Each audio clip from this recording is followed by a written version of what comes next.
નમસ્કાર દર્શક મિત્રો, હું સેજલ વસાવા નિહારીશું આજના ટોપ 10 ન્યૂઝ. સુરત જિલ્લાના માંડવીમાં હાથ બાંધેલી હાલતમાં ઘરમાંથી યુવતીનો મૃતદેહ મળ્યો. લૂંટના ઈરાદે ગળું દબાવી હત્યા કરાઈ હોવાની શંકા, પોલીસે તપાસ શરૂ કરી. ગ્રેટર નોઈડા એક્સપ્રેસવે પર ફિલ્મી દ્રશ્યો જેવા ભયાનક અકસ્માત. આ સમગ્ર ઘટના કેમેરામાં કેદ થઈ. મહારાષ્ટ્રના અમરાવતીમાં હચમચાવતી ઘટના. મહિલા હોસ્પિટલના બાળ વોર્ડમાં વેન્ટિલેટર બ્લાસ્ટ થતાં આગ લાગતા 3 નવજાત બાળકોના કરુણ મોત થયા. ગાંધીનગરના કારાદાવા. ગુજરાતના સાંસદોને સંસદમાં જતા સિક્યુરિટીએ રોક્યા. ચાર્જ ન સોંપાતા IAS અધિકારી નારાજ થયા.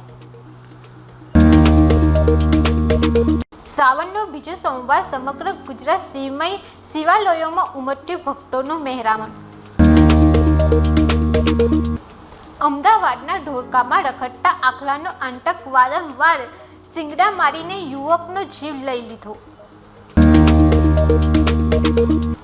મધ્યપ્રદેશના ગુના જિલ્લામાં રિફાઇન્ડ તેલ ભરેલું એક ટેન્કર પલટી ગયું. તેલ લૂંટવા માટે દોડધામ મચી ગઈ અને લોકો પોતાના ઘરોમાંથી ડોલ તથા વાસણો લઈને ઘટના સ્થળે દોડી આવ્યા. મુંબઈમાં ગણપતિના આગમન સમયે થઈ દુર્ઘટના. 22 ફૂટની ગણેશજીની પ્રતિમા પડતા 2ના મોત, 5 લોકો ઘાયલ થયા. રાતના અંધારામાં સાપ કાર બનીને આવ્યો. છોટા ઉદેપુરમાં 25 વર્ષીય પરિણીતાનું મોત. હૈદરાબાદમાં ફિલ્મ ટોક્સિકના પ્રી રિલીઝ ઇવેન્ટ દરમિયાન અકસ્માત. સાઉન્ડ અને લાઇટિંગનું વિશાળ સેટઅપ ધરાશાયી થવાને કારણે 4 લોકો ઇજાગ્રસ્ત થયા.